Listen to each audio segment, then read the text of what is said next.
Hi guys, it's the new tier list finally. I mean, not a lot has changed, but people are requesting this a lot, and I guess with the awakenings, people might wonder where things fit in. The awakenings don't really change a lot, but they change a bit, and my opinions on some characters have changed. So, with that being said, these are the categories I'm thinking of using this time around.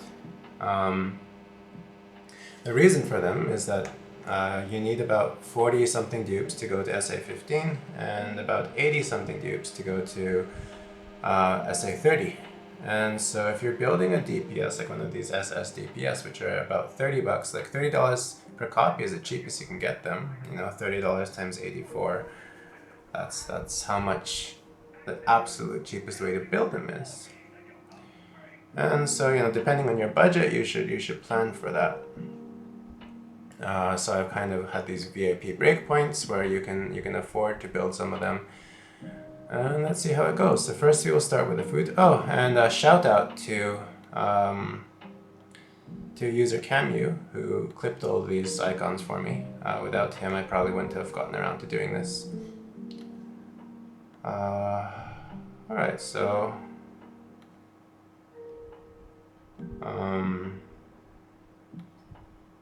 these units are food. The reason they're food is they don't have any super awakening. There's no way to super awaken them, and so they'll be stuck at Eternal, which means very low stats. If they ever get awakening, this may change, but you know, for now, go ahead and use them as food. There is no point in saving dupes, and if they ever do, add a use for dupes. You'll have lots of copies by then anyways. Alright, now we have the early game heroes. So these guys are actually really good to use in the first week, up to maybe the first month, depending how slow you're going. After that, they fall off or have no use whatsoever. So, you know, you can get them to Eternal Super Awakening 1 without worrying too much, because eventually you'll need to get them there anyways to increase your max level. But you can just leave them there. Who else is in here? There's and I'd put 18 at SA1 too. I mean, you could build her, but in the current meta, she's pretty useless, and you won't be using her, or it's wasted. My opinion on Cell has changed somewhat, especially, you know, like earlier lists, I ranked him a lot higher, but that was before we had any Super Awakenings. And with you know, the lack of Super Awakening, he's really fallen off. But he's very, very good early game. So definitely build him. Alright. And then let's skip ahead to the core units. So these are the main core units that everyone should build. They are irreplaceable. They do their job very, very well. And they are pretty much stronger and cheaper to build than anything else you can choose. I'm gonna go ahead and put Boo in there now. I went back and forth on him before, but especially after his awakening, he's just kind of more generically useful. And with the way it looks like things are going with like the mines, and it looks like they're trying to steer towards longer fights eventually. So these are the three that I would really build no matter what. You know, and you can invest in them without regretting. Then core supports. So the main supports that everyone has to build are Bulma, 20 Majin 21. I would actually put her a little bit higher. Regular 21. Toa, I am going back and forth on this a little bit, but she is still the main support for Blue. We don't really have a better option except for Beast Gohan, but you don't really want to bring her above SA5 because after a while you will only use her in bosses. Her awakening is still very, very good for that though. Okay, let's see what else we have here. These ones down here, and then I would say, I would actually put these as where's Urine? Vidal and Urine as core supports.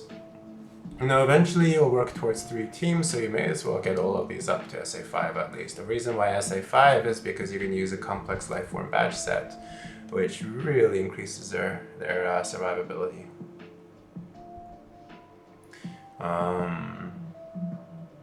Okay. So then you have, let's go into the really, really good ones. So the premium core, and then direct upgrades to these, right? You have J4 Vegeta, which is direct upgrade to Boo. For Trunks, it would be this guy, Gogeta. Super Saiyan Blue, these are, maybe I'll put this down like this. Okay, that looks better. So these are the kind of main focus. And Jiren. There isn't really a premium upgrade for Broly here, but these are the guys that pretty much everyone uses. Arguably, you could put 17 up here too. No one is really building him, but his kit is actually really, really good, especially for if the game goes longer. So right now I put him down at the end of Premium Core because you basically have a choice between Jiren and 17. Most people will go Jiren, but if you're building skill heroes, if you like the skill heroes, then you will go 17. Okay, and the super premiums, let's get those out of the way. So these are the ones you can only really build if you're really, really rich, or if you're spending, let's say, if you're spending 4 grand on this game, you can build one of these.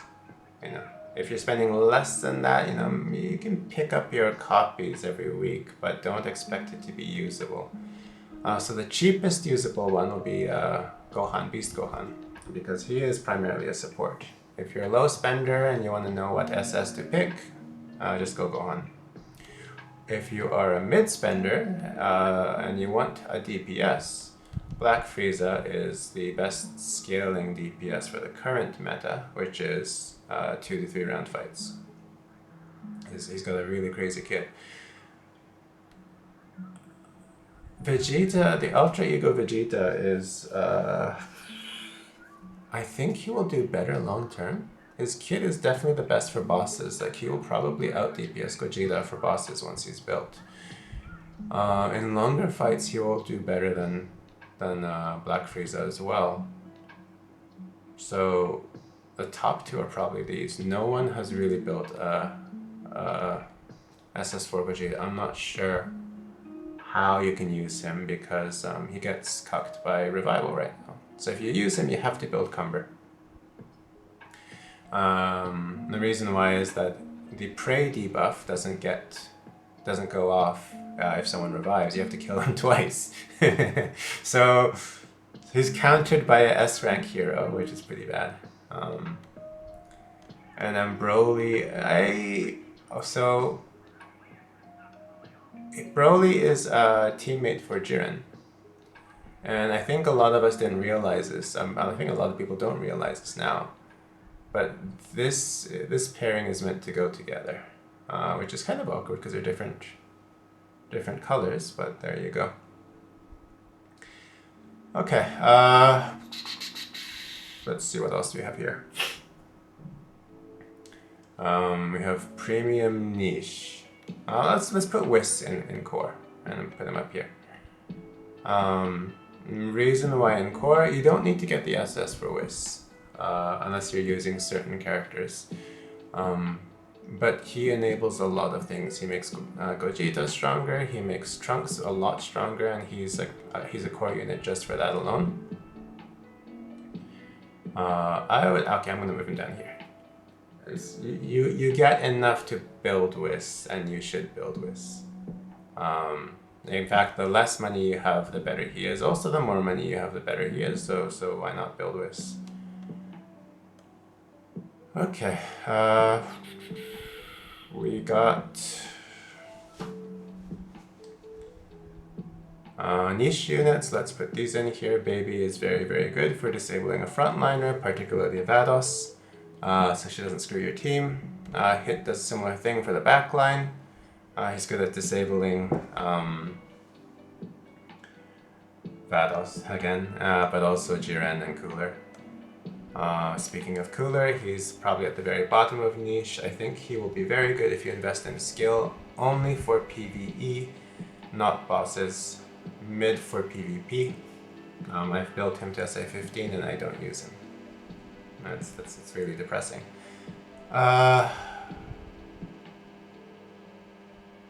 These two are gonna be in their own category, I think. Mecha Frieza as well. Okay. I'll put them in niche. So these are all quite good. 16 doesn't need to be in a high SA to be used. He's actually quite tanky at SA1.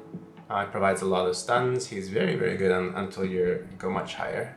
Mecha Frieza has, and let's see, these are the best scaling S ranks. And so, you know, if you don't have a lot of S plus selectors, these are a good thing to level up, because this guy will CC, like very, very consistently CC the enemy top DPS, which a lot of PvE rounds only have one real DPS. And this guy is the best scaling S plus damage currently. This guy is interesting, but it's very hard to fit in the team, especially when you have stuff like Baby you could be building. If you are really building S plus characters, you could go him. I mean, he's usable. Gohan, I would put in food. There's just so many better things to build than him. I mean, the game kind of pushes him for certain things. If he gets a SS Awakening, maybe he'll be useful, but as it is, you're better off building around Trunks. There's like 1 or 2 game modes, mostly marks, where he would be good, and you can't afford to build SA 15, SA 20 for 1 game mode. Kale is an odd one. She is very good in certain situations, and she's very good with Xeno Trunks, but she has a bug right now that makes her unusable. So I would put her here. Yeah, that's about right.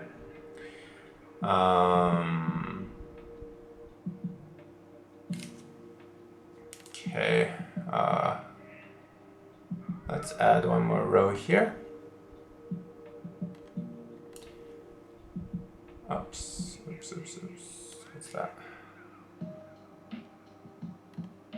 I forget what color that was. Oh well. So this new row, we're going to do something embarrassing. Okay. And this is Pray for Buff. You can feed it if you're desperate for food. But you know, like, we're getting a lot of SS Awakenings, so you better off holding on to them. These are trash. They will actively slow you down. I would put Vegito in here too, just because, like, any dupes, you can build them up for bonds if you have the dupes. I would not get the dupes just for bonds. And these guys are all not good enough to justify. And I would put Vados down here. She's crazy good when the enemy is using her, but she's very, very expensive to build, and you could put that money into something else that's actually good. Alright, so now we got the premium niche category, which is where everything else is going to be. This is probably the most common one that whales build. He is a pairing for Jiren. So he's PvP only. He has marginal use in PvE. Like, you can bring him to PvE if you've built him, mostly as a CC. slash support DPS. He won't be doing much raw DPS. So, you know, while you're progressing in PvE, don't worry about him. Xeno Trunks is similar, but he also has boss DPS capabilities. He goes in his own team. I've built him up, I've been playing around with him. It's pretty hard to get him working. I think overall, I mean, Goku is brain dead easy to use. This requires a lot to get going, and I'm not sure it's quite worth it. So, but he is good. He does more boss damage than Trunks at the same SA, barely, but requires a bit more setup, a bit more investment. Oh, a lot more investment. Right, and you've got Broly Max. He's usable. I don't think he's good. A lot of people who like him really like him, but they're also really behind. I would put him at the bottom of premium niche, because you're better off putting levels into Jiren. I mean, into Whis. You could also put levels into Bulma, who I would probably put here. She is a good support, but we have a lot of good supports. And also her stuff disappears when she dies, which means, you know, all these core supports, their buffs stay after they die, which is why they're so good. Hers disappear when she dies, so you have to actually level her up. Cumber with his awakening is probably like one of the best premium niches. I've started building him over Whis. Which it's PvP only again. I guess all of these SSB Vegeta I would put up the top of premium niche because he is the only one that you can use in PvE and PvP. And anything, he is almost better in PvE because his CC is the best CC in the game. Shout out to Mecha Frieza, who is the second best option for CC. And running these two together is probably going to be necessary for the long fights, unless we get something new. And then finally, we've got Time Kai. I don't like her very much. She requires a lot of investment to get going, and her CC is only 1 turn. And it's very hard to burst something down in 1 turn. She could be an interesting pairing with something, but so far no one's really figured out how to use her. I would put her here. Bulma, she requires more dupes than Bulma to use, and has less kind of use. And these guys can be usable at like SA5, like from SA5 they start getting like very solid, like auto include. Yeah, so I'm just looking back over the list. I'd say this is really where we're at. These are for, you know, these are for everyone. These 2 rows, the green rows are for everyone. These, you have a choice. You have the more money you have, the more choice you have. And I would not build these past SA1. I would not build these at all, except for bonds. And these are, I guess, where you can play around with unique builds, individual stuff. Yeah, okay, so that's the tier list. Hope it helps. Enjoy the game, guys.